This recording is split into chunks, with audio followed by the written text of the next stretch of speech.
Okay, we're here with Abraham Lopez. You just ran with Manny Pacquiao. You've been in camp with him before for the Bronner and Thurman fight. No, just Thurman. Thurman, excuse me. Yeah, okay. And you got to spar him yesterday for the first time, I think. Yeah. And you're getting a pretty complete package compared to like working your way in and seeing him progress. So I'm sure you took some pretty hard shots yesterday. Oh man, you know what? It was just, you know, it was an honor and a blessing as well for them to ask me to step in last minute. I mean, no fighter wants a fight to go out like that, right? Yeah, I mean, like canceled or whatever. Exactly. Yeah. You know when you're getting ready for someone for 6+ weeks, you know, you're focused on that style, you know, that southpaw style, and you know you're sparring with, you know, your sparring partners have the same style. You know, they're trying to imitate Spence, you know, the best way they can. So, you know, last minute, you know, a week and a half before the fight, you know, it's not fair, not cool. I mean, prayers to Spence, you know, I hope the best recovery for him. But, you know, like just going back in the beginning, very honored, very blessed to be in the situation. They called me. But yeah, man, he's looking phenomenal. He's looking great. I mean, compared to the last camp to now, from Thurman to Ugas now, is a totally I'm not saying he looks better, but he looks totally different.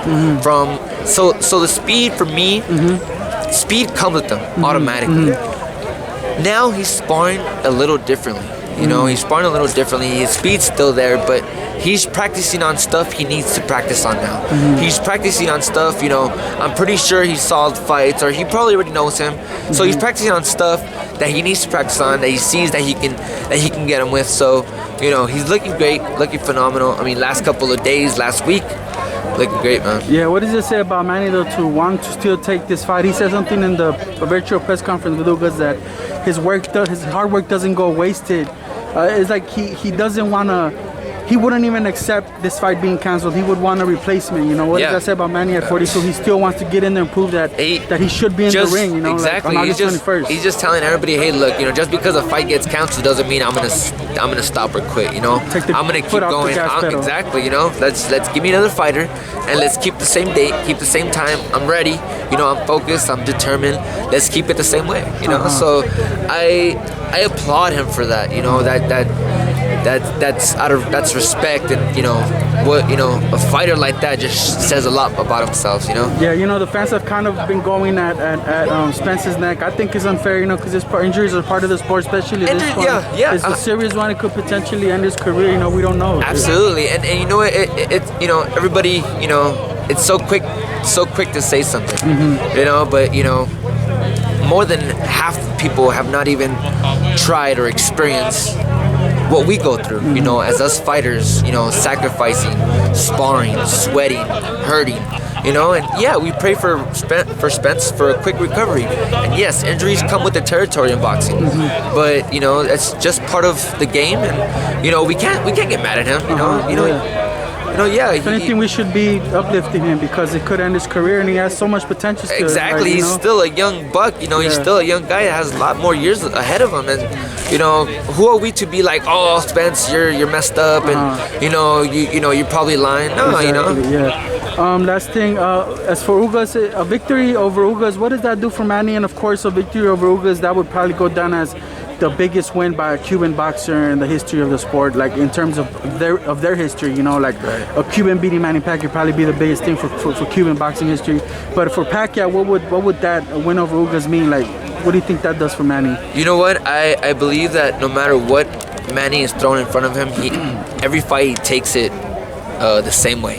You know, he takes it 100%. You know, he doesn't doubt or he doesn't stray away from anybody saying, you know, meaning like, you know, he doesn't what do you say? He doesn't underestimate them. You know, he takes everybody the same way. You know, so I'm pretty sure he's gonna be looking at Ugas the same way he was looking at Spence. You know, just gonna have to change up a couple of stuff. For the win, like win value, what is this? Does this do something for Manny? Like getting another another belt? Does that? Yeah, the legacy continues for him. You know, he might be fighting again another time. You know, might be his last fight for then. But we'll see, man. We'll see. But the legacy still continues. Okay, last thing. How would you describe this experience with Manny? Man, you could possibly have been part of his last training camp. You know, and it's like you said, you're honored, but blessed. I'm blessed. I mean, it's like, I mean, just to be around him, I still get, you know, goosebumps, starstruck, just like, oh man, it's Manny Pacquiao, so that's crazy. Very blessed, very honored, very. I'm Facebook buddies with your dad, and he posted yesterday, I'm so proud of my son, and there's a photo of you and Manny after sparring. That's how I found out you were sparring him. And your dad, his reaction, I know he's hyped. I know he's a big part of your training, your career, whatnot.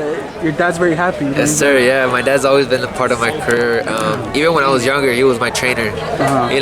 He trained me in the beginning, and after that, we just, we had our, differences, and that's okay though. I just, not every father and son's relationship can stay the same in boxing. They kind of butt heads. There comes a time where there's a separation. And in that case, that came to me, and I still love and respect my dad to the fullest. But it's just sometimes we can't see eye to eye in boxing, and nothing wrong with that. Nothing wrong. But he's very proud of you. He's very proud of me. He's very happy. Every single time we see each other, a hug and a kiss, and he tells me I'm very proud of you, Miko. All right, tell the fans where to follow you on social media. Instagram, AB_Lopez96. All right, cool. Appreciate you.